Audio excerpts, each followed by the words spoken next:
এই যে ম্যাডাম, আপনি কি করেন একটু বলবেন? আমি এই বাড়ির একমাত্র বউ, মানে এখানে আমি ফুল টাইম চাকরি করি কোনো বেতন ছাড়া। আপনার যোগ্যতা? আমার ভোর 5টা থেকে কাজ শুরু হয়, রান্না করা, ঘরবাড়ি সামলানো, ধোয়া মোছা।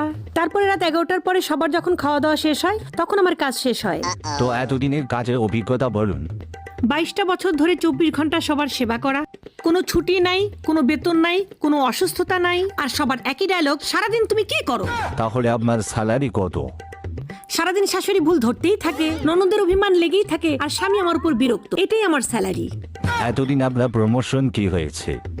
আগে বউ ছিলাম, এখন মা হয়েছি, কয়দিন পর শাশুড়ি হব। পদের নাম চেঞ্জ হয়ে যাবে কিন্তু দায়িত্ব চেঞ্জ হবে না। আমরা বাড়ির বউ, বুঝছেন? আমরা সংসারে স্থায়ী হয়েও আমাদেরকে ধরা হয় অস্থায়ী।